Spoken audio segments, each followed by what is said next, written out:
Paroles mystérieuses, une fille comme les autres, chapitre 1. Bonjour, moi c'est Anna. Vous voulez que je vous dise un secret? Anna n'est pas mon vrai nom.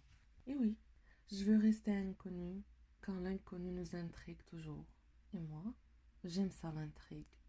Donc, je vais vous intriguer. En fait, j'ai hésité avant de choisir ce prénom, car je voulais choisir un nom qui me définisse et qui vous permettra de me connaître. Donc, j'ai hésité entre Noran et Anna. Je vais vous expliquer pourquoi. Premièrement, durant toute mon enfance, j'ai toujours voulu m'appeler Noran. Pour moi, Noran était le plus beau prénom que la terre ait connu et la plus belle mélodie que mes oreilles n'ont jamais entendue. Allez savoir pourquoi. Maintenant, Noran est pour moi un prénom comme les autres et honnêtement, mon vrai prénom est 1000 fois meilleur à mes yeux. Deuxièmement, le mot je en ma langue est Anna. En fait, je voulais qu'en vous disant moi c'est Anna, je veux que vous compreniez que moi c'est moi. Bref, le prénom gagnant avec nous aujourd'hui c'est Anna. Donc après vous avoir écrit un long paragraphe de 179 mots sur l'histoire de mon faux prénom, je vais me présenter. Je suis une fille de 19 ans et 6 mois. Je suis d'origine arabe et j'habite au Canada. Je suis l'aînée de la famille. On a immigré au Canada il y a à peine 7 ans. Le temps passe vite, n'est-ce pas? Quelques jours après mon arrivée dans ce merveilleux pays d'accueil, je suis rentrée aux classes d'accueil dans lesquelles j'ai appris le français en 17 mois de travail acharné. Une fois la langue maîtrisée, on m'a envoyée en deuxième secondaire et depuis je suis le cursus d'études normales comme n'importe quel Québécois. En plus, je me suis démarquée. Une année à la suite de ma sortie de classe d'accueil, je suis devenue tutrice de mathématiques et de français pour les élèves plus jeunes. Voici quelque chose dont je suis extrêmement fière. Maintenant, je vais vous parler de mes passions. J'aime l'écriture, la nature, la lecture, la pâtisserie. Je suis une très bonne pâtissière en passant. La cuisine. Je suis également une excellente cuisinière. Le tricot, les films, les séries, les animes, dormir et tout ce qui est sucré. En ce moment, je suis au cégep. Je suis assez grande et je suis ni mince ni en surpoids. Lol.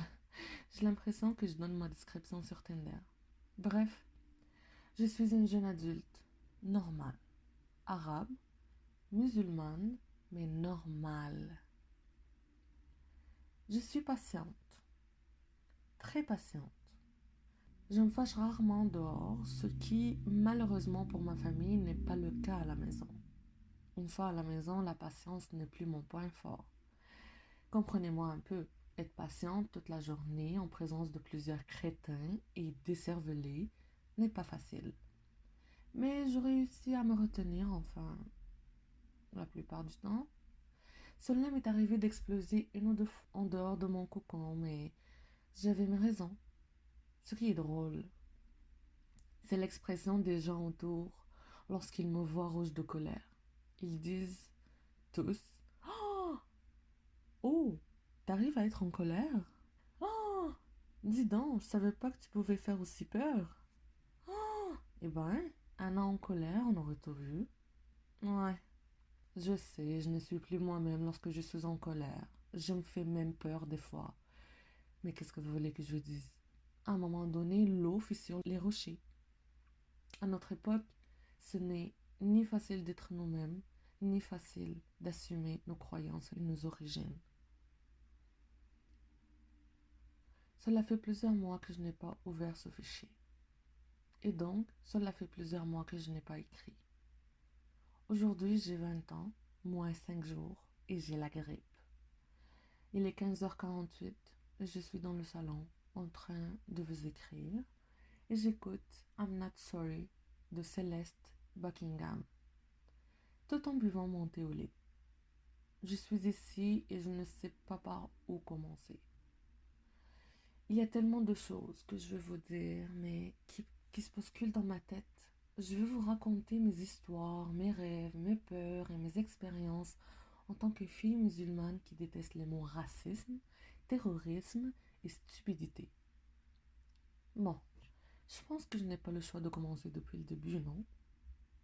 BS, vous voulez savoir pourquoi je me suis remise à écrire?